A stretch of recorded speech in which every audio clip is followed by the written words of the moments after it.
আর্থিক প্রতারণার শিকার হলেন মহেন্দ্র সিং ধোনি। ক্যাপ্টেন কুল রেগেমেগে আদালতের দ্বারস্থ হলেন এবং আর্থিক প্রতারণার শিকার ধোনি হলেন কাদের দ্বারা জানেন? তার ছোটবেলার বন্ধু মিহির দিবাকর। আমরা যারা সংবাদ মাধ্যমে আছি তারা জানি মহেন্দ্র সিং ধোনির সবচেয়ে কাছের বন্ধুর নাম কিন্তু মিহির দিবাকর, এবং মিহির দিবাকর মহেন্দ্র সিং ধোনির যে ব্যবসা সংক্রান্ত কাজকর্ম সেটা তিনি দেখাশোনা করতেন।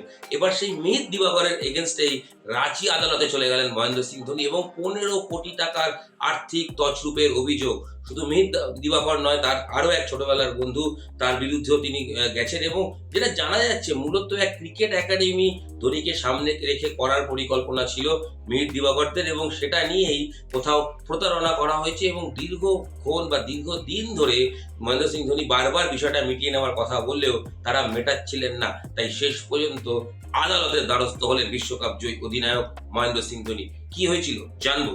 আমরা যেটা জানতে পারছি সেটা হচ্ছে যে মহেন্দ্র সিং ধোনি তার ছোটবেলার দুই বন্ধু, ইতিমধ্যেই বলেছি, একজনের নাম মিহির দিবাকর, অন্যজনের নাম সৌম্য বিশ্বাস। এই দুই ব্যক্তি, তাদের বিরুদ্ধে প্রতারণার অভিযোগ মহেন্দ্র সিং ধোনি তুলেছেন। অর্ক স্পোর্টস ম্যানেজমেন্ট নামে এই সংস্থার এই দুজন মিলে তৈরি করেছিলেন মিহির দিবাকর এবং সৌম্য বিশ্বাস। এই দুজন রাঁচিরই বাসিন্দা। এরা যেটা করেছিল, ধোনিকে সামনে রেখে বা ধোনির নাম ব্যবহার করে যেটা ঠিক করা হয়েছিল যে গ্লোবালি বিশ্বের বিভিন্ন প্রান্তে, দুবাই, অন্যান্য বিদেশে এবং ভারতের বিভিন্ন রাজ্যে, সেখানে কিন্তু একটা ক্রিকেট একাডেমি হবে এবং সেই জন্য জমি নিয়ে একাডেমি তৈরি করার প্রস্তাব তারা দেন এবং ধোনিকে সামনে রেখে এটা পুরোটাই ধোনির প্রজেক্ট বলে 2017 সালে সংস্থার সঙ্গে মহেন্দ্র সিং ধোনির চুক্তিও হয়। কারণ ধোনি নিজের ছোটবেলার বন্ধু, তিনি রাজিও হয়েছিলেন এই সংক্রান্ত কাজে বা ভবিষ্যতে ক্রিকেটার তুলে আনতে।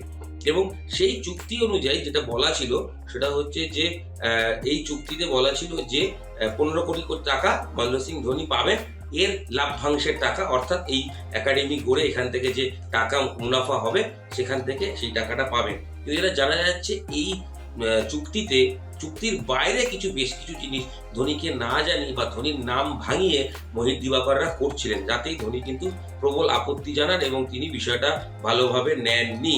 এবং ধোনিকে ফ্র্যাঞ্চাইজি ফি বাবদ এবং লাভের অংশ হিসেবে কিন্তু অর্ক স্পোর্টসের টাকা দেওয়ার কথা ছিল, সেটা দেওয়া হয়নি।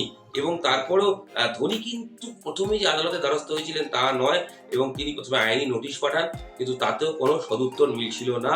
এবং তারপরে প্রথমে তিনি আলোচনা করতে বলেন, কেউ আলোচনা রাজি হচ্ছিলেন না।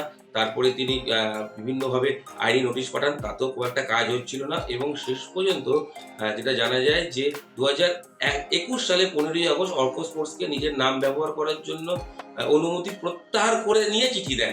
অর্থাৎ অর্ক স্পোর্টস, এই মিহির দিবাকর আর সৌম্যর যে কোম্পানি, তারা আর মহেন্দ্র সিং ধোনির নাম ব্যবহার করতে পারবেন না। যদিও 2017 চুক্তি অনুযায়ী তারা মহেন্দ্র সিং ধোনির নাম ব্যবহার করতে পারতেন, কিন্তু 2021 সালে মহেন্দ্র সিং ধোনি বলে দেন যে তার নাম ব্যবহার করা যাবে না, এই মর্মে তিনি চিঠি দিয়ে দেন। কারণ চুক্তির বাইরে গিয়ে বেশ কিছু চাহিদা কিন্তু অবশ্যই ছিল বা অনেক কিছু করছিল মিহির দিবাকররা, যেটা মহেন্দ্র সিং ধোনি ভালোভাবে নিচ্ছিলেন না।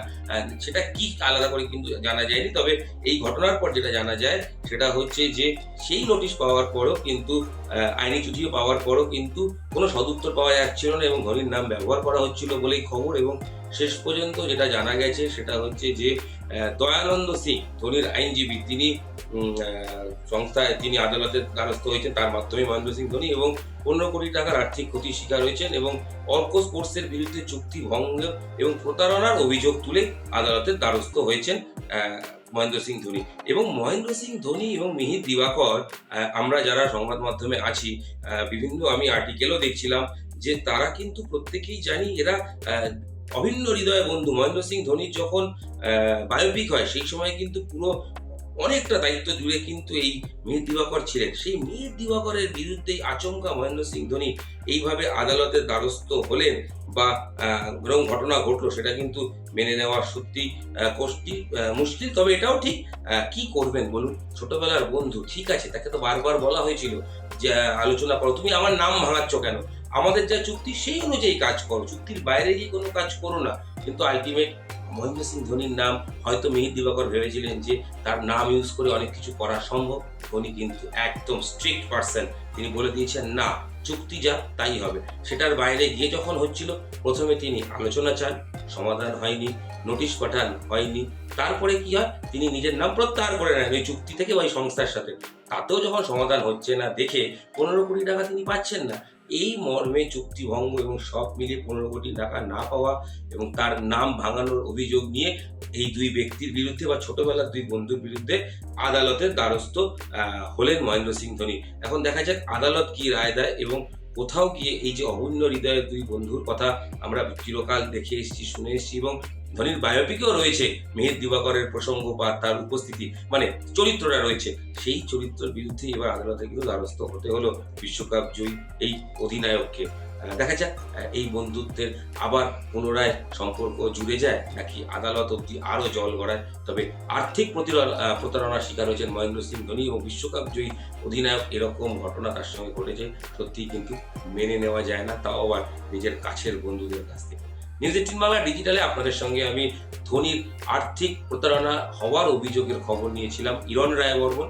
দেখা হচ্ছে খুব তাড়াতাড়ি নতুন ভিডিও। নিউজ 18 বাংলা ডিজিটাল মানে খেলার খবর সবার আগে আপনাদের জন্য নিজের মুঠোফোন অর্থাৎ মোবাইলে। ধন্যবাদ।